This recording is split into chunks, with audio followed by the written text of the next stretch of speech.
নমস্কার, আমি Mir. B news Bangla নেটওয়ার্কের সমস্ত দর্শকদের আমার তরফ থেকে অনেক অনেক প্রীতি আর শুভেচ্ছা। খুব ভালো থাকবেন।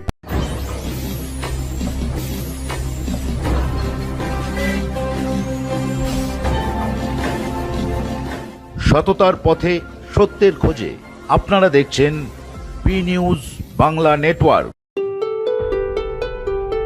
আমাদের চ্যানেলের আরো আপডেট পেতে আজই চ্যানেলটিকে সাবস্ক্রাইব করুন, সাথে থাকুন, পাশে থাকুন। পানিহাটি বিধানসভার বিধায়ক ও পৌরসভার পুরপ্রধানের দুর্নীতি ও পৌরসভার দুর্নীতির বিরুদ্ধে পানিহাটিতে সাংবাদিক সম্মেলন করেন বিজেপি নেতা রাহুল সিনহা। পানিহাটি বিধানসভার বিধায়ক নির্মল ঘোষ ও পৌরসভার পুরপ্রধানের দুর্নীতির বিরুদ্ধে অভিযোগ তুলে পানিহাটিতে সাংবাদিক সম্মেলনে সোচ্চার হলেন রাজ্য বিজেপির অন্যতম মুখ রাহুল সিনহা।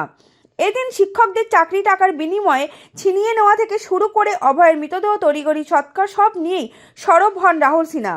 এদিন তিনি কি বললেন তা দেখাবো আপনাদের। আমরা তার জন্য ধিক্কার জানাই তৃণমূলের এই নোংরা নীতিকে। প্রদীপ করের আত্মহত্যা করেছেন তার পারিবারিক কারণে। আমরা তার জন্য গভীর ব্যথিত, দুঃখিত, এবং এই রকম কারণে কেউ যাতে আত্মহত্যা না করে এটাই আমরা চাইব। আর প্রদীপ করের আত্মহত্যার যদি প্রকৃত কারণ হয়ে থাকে তা হচ্ছে অর্থনৈতিক কারণ। তৃণমূল কংগ্রেস কাজ দিতে পারেনি। তৃণমূল কংগ্রেস প্রদীপ করের পরিবারের সামনে খাদ্য রোজগারের জন্য, খাদ্য উপার্জনের ব্যবস্থা করবার জন্য কোন রকম ব্যবস্থা নিতে পারেনি। অভাবের তাড়নায় প্রদীপ কর আত্মহত্যা করেছে। তার জন্য এসআইআর দায়ী নয়, তৃণমূলের অযোগ্য সরকার দায়ী, তৃণমূলের অযোগ্য পলিসি দায়ী, কাটমানি এবং তোলাবাজির পলিসি দায়ী বলে আমরা মনে করি। এখানে এক মহিলা পুলিশ অফিসারকে গত বছর তৃণমূলের নেতারা মিলে হেনস্থা করেছে। সেই ঘটনা একইভাবে পরম্পরায় চলছে। এবারের মেলায় আবার সেখানে একজনের মৃত্যু পর্যন্ত হল।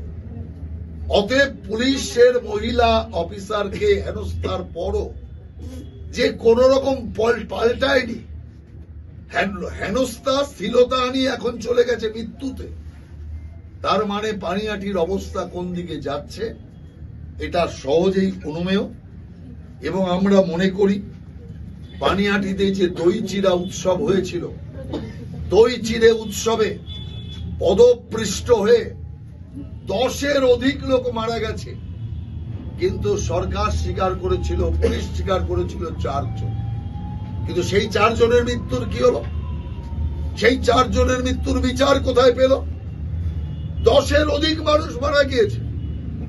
আমরা পরিষ্কার দাবি করে বলছি, কিন্তু সরকারি সংখ্যায় যদি ধরে নিই 4 জন, সেই মামলাটা পুরো চেপে দেওয়া হলো, কোন রকম কিচ্ছু হলো না। তার কারণ এই মামলা যদি চলে, পুলিশের ব্যর্থতা, তৃণমূল সরকারের অপদার্থতা সমস্ত কিছু সামনে চলে আসবে, যে কারণে এতগুলো মানুষের মৃত্যুকে তৃণমূল সরকার ধামাচাপা দিয়ে দিল। আমরা দেখলাম 8 নম্বর ওয়ার্ডের কাউন্সিলর অনুপম দত্ত, যে তৃণমূল কংগ্রেসেরই দ্বারা খুন হলো। নিজেদের মধ্যে দলীয় গোষ্ঠীকন্দের লড়াই, টাকার রোজগারের লড়াই, কাটমানি ভাগবাটোয়ারার লড়াইতে অনুপম দত্ত খুন হলো। 8 নম্বর ওয়ার্ডের কাউন্সিলর। সমস্ত বিষয়টা চেপে গেল। জনগণ খুন হলেও চেপে যাচ্ছে, তৃণমূল কংগ্রেসের নেতা তৃণমূলের দ্বারা খুন হলেও। ফোনগুলো একটু সাইলেন্ট করে রাখবেন। আজকে আমরা এখানে মিলিত হয়েছি, আপনারা সকলেই জানেন, সংবাদ মাধ্যম এখানে এসেছেন, যে পানিহাটির যে দুর্দশা, পানিহাটির যে দুর্গতি এই বর্তমান প্রশাসন করেছে, তার প্রতি অনাস্থা রেখে আমরা চার্জশিট পেশ করছি। তাদের যে করণীয় কাজগুলো ছিল, সেই করণীয় কাজগুলো এখনো পর্যন্ত তারা করেনি। তো সেই বিষয় রাখবেন আমাদের প্রাক্তন রাজ্য সভাপতি এবং ন্যাশনাল সম্পাদক মাননীয় রাহুল সিনহা মহাশয়। আর আমাদের এখানে উপস্থিত আছেন আমাদের বর্ষিয়ান মহাদেব বসাক মহাশয়, আমাদের মধ্যে উপস্থিত আছেন মণিকাঞ্চন পাল। এই পুরো জেলার চার্জশিটের বিষয়টা উনি দেখছেন। মন্ডল সভাপতি উপস্থিত আছেন। এখন আপনাদের কাছে বিষয় রাখবেন যে পানিহাটির দুর্গতি, পানিহাটির দুর্দশা, সেই বিষয়ে মানুষকে জানানোর জন্য বিষয় রাখবেন মাননীয় রাহুল গান্ধী। তার এবং অর্থনৈতিক আবর্তন আরো জোরদার ভাবে হতে পারত। এরপরে জল সংকটের জন্য বারবার প্রতিশ্রুতি এরা দিয়েছে। 2021 সালের নির্বাচনের আগে তৃণমূল কংগ্রেসের পক্ষ থেকে প্রতিশ্রুতি দেওয়া হয়েছে পানিহাটির পুরসভা এলাকায় শুদ্ধ পানীয় জল সরবরাহের ব্যবস্থা তারা করবে, উপযুক্ত পদক্ষেপ গ্রহণ করবে। 2021 সাল চলে গেছে, এখন 2026 সাল, আবার নতুন করে হয়তো প্রতিশ্রুতি দেবে। পানীয় জলের একই সংকট রয়েছে, এক চুলো, কোথাও কোনো পরিবর্তন হয়নি। বেআইনি নির্মাণ পানিহাটির একটা বিরাট বড় সমস্যা হয়ে দাঁড়িয়েছে। আজ সেই নির্মাণকে কেন্দ্র করে গুন্ডাবাজি, নির্মাণকে কেন্দ্র করে জবরদখল, নির্মাণকে কেন্দ্র করে বোমাবাজি, ধীরে ধীরে পানিহাটি, শান্ত পানিহাটি একটা সন্ত্রাসবাদীদের, মস্তানদের মুক্তাঞ্চলে পরিণত হয়েছে। এটা একটা দারুণভাবে পানিহাটির নাগরিক জীবনের এক ভয়ঙ্কর সমস্যা বলে আমি মনে করি। এছাড়া এখানে পানিহাটির এখানে তো গার্বেজের সবচেয়ে বড় সমস্যা, এবং ভারতবর্ষের সবচেয়ে বড় জঞ্জাল এলাকা হচ্ছে রামচন্দ্রপুর, যেখানে 2 একর জমি জুড়ে জঞ্জাল পুরো পড়ে রয়েছে। যে জঞ্জাল অস্বাস্থ্য এবং রোগ শোক জীবাণু ছড়ানোর একটা প্রাণ কেন্দ্র বলে আমরা মনে করি। অতএব এই 2 একর জমিতে এত বড় ময়লার তীর্থক্ষেত্র, যেটা রাজ্য সরকার পুরোপুরি দেখেও না দেখার ভান করছে। ভারতবর্ষে এত বড় ময়লা কারখানা আর কোথাও নেই, এত বড় ময়লা জমার ব্যবস্থা ভারতবর্ষের কোথাও নেই। পানিহাটি আর কোন দিক দিয়ে প্রগতিতে নাম করতে না পারো, ভারত চ্যাম্পিয়ন হয়েছে ময়লা স্তূপাকারে। পানিহাটি ভারত চ্যাম্পিয়ন। এর চেয়ে বড় লজ্জা পানিহাটির মানুষের আর হতে পারে না। সেই কারণে আমরা মনে করি এই যে গার্বেজ সলিউশন প্ল্যান্টের যে টাকা, সেই টাকা কোথায় গেল, এই প্রশ্ন আমরা এখানকার বিধায়ক এবং এখানকার মিউনিসিপ্যালিটি এবং সরকারের কাছে করতে চাই। গার্বেজ এর জবাব আমরা যেটা চাইছি, আপনারাও সংবাদ মাধ্যম এর জবাব চাইবেন। আমি যেটা আপনাদের এখানে প্রথম বলতে চাই, এসএসসি দুর্নীতিতে এখানে প্রথম বিধায়ক জড়িত নির্মল ঘোষের পুত্রবধূ, সে বেআইনিভাবে চাকরি পেয়েছিল। এটা হচ্ছে দুর্নীতির প্রথম এবং সবচেয়ে বড় উল্লেখযোগ্য প্রমাণ যে পারিবারিক দুর্নীতিতে বিধায়ক জড়িত, সমাজকে এবং সরকারকে কলুষিত করেছে। পরের যে বিষয়টা আমি আপনাদের বলতে চাই, আরজিকর কেসে প্রমাণ লোপাটের জন্য যে সোমনাথ দে, যে কাউন্সিলরের নাম একদম প্রকাশ্যে চলে এসেছিল, সেই কাউন্সিলরকে দণ্ড দেওয়ার বদলে দুর্নীতির জন্য পুরস্কৃত করা হয়েছে, সত্য লোপাটের জন্য তাকে চেয়ারম্যান করা হয়েছে। এর থেকে পরিষ্কার সিগন্যাল যাচ্ছে তৃণমূল দুর্নীতিবাজদেরই একটা আঁকড়া। ওখানে যে যত বড় দুর্নীতি করতে পারবে তার তত প্রমোশন হবে, আর দুর্নীতি করতে না পারলে তার ডিমোশন হবে। এই ঘটনা তার সবচেয়ে বড় জ্বলন্ত প্রমাণ বলে আমি মনে করি। এবং এই ঘটনার সাথে সোমনাথ দের সাথে বিধায়ক নির্মল ঘোষের নাম পুরোপুরি জড়িত আছে। যে নির্মল ঘোষের বিরুদ্ধে ব্যবস্থা নেওয়া উচিত ছিল, সেই নির্মল ঘোষের সাকরেত সোমনাথ দেকে পুরস্কৃত করা হলো। এটাই দুর্নীতির এখানকার একটা বড় যে প্রমাণ বলে আমি মনে করি।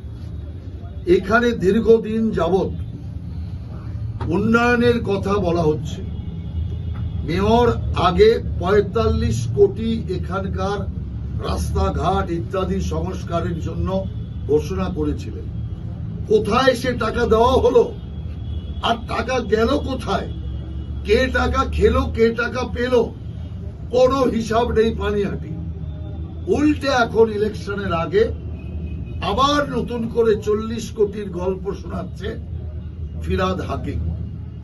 অতএব এর থেকে বোঝা যাচ্ছে যে এরা শুধু টাকার গল্প শুনিয়ে, মানুষের সামনে গাজর ঝুলিয়ে, টাকার বান্ডিল ঝুলিয়ে ভোট নিতে চায়।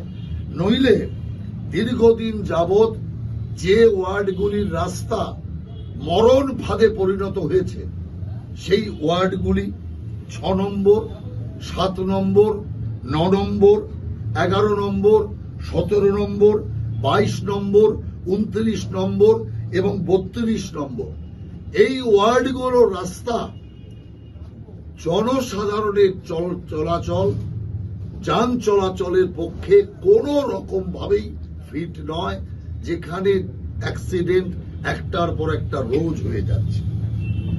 এবং এখানে কতগুলো ওয়ার্ড রয়েছে যেগুলো প্রায় সারা বছরই জল জমে থাকে বিভিন্ন ক্ষেত্রে। সেই ওয়ার্ডগুলি, যতগুলো তৃণমূলের বিধায়ক আছে, সেই বিধায়করা তারা যে পশ্চিমবাংলার বিভিন্ন ক্ষেত্রের জনগণকে বঞ্চিত করছে, সেই বঞ্চনার ইতিহাস আমরা সারা রাজ্য জুড়ে চার্জশিটের মাধ্যমে তুলে ধরছি। আমি এখানে এখন এসছি পানিহাটি বিধায়ক নির্মল ঘোষ এবং হিজ কোম্পানি, তৃণমূল সরকার লাগাতার মিথ্যা প্রতিশ্রুতি দিয়ে মানুষের কাছে ভোট নিয়ে মানুষকে ঠকিয়েছে। সেই বিষয়টাই বিভিন্ন পয়েন্ট আকারে আপনাদের সামনে আমি তুলে ধরতে চাই। ঠিক একইভাবে সারা পশ্চিম বাংলায় বিভিন্ন জায়গায় আমরা বিভিন্ন নেতৃত্ব একইভাবে এই চার্জশিটের মাধ্যমে, সংবাদ মাধ্যমের দ্বারা জনসমাজের কাছে এই বিষয়গুলো তুলে ধরছি। তাছাড়াও আমাদের একদম নিচু স্তরে পথসভা অনুষ্ঠিত হচ্ছে, সেই পথসভাগুলোর মাধ্যমেও আমরা মানুষের কাছে এই বক্তব্য পৌঁছে দিচ্ছি। আমরা মানুষের কাছে লিফলেট আকারে, প্রচার পুস্তিকার আকারে এই বিষয়গুলো ঘরে ঘরে মানুষের কাছে পৌঁছে দেব এবং তৃণমূলের বঞ্চনার ইতিহাস মানুষের চোখের সামনে আবার তুলে ধরার জন্যই আমাদের এই প্রক্রিয়া এবং প্রচেষ্টা।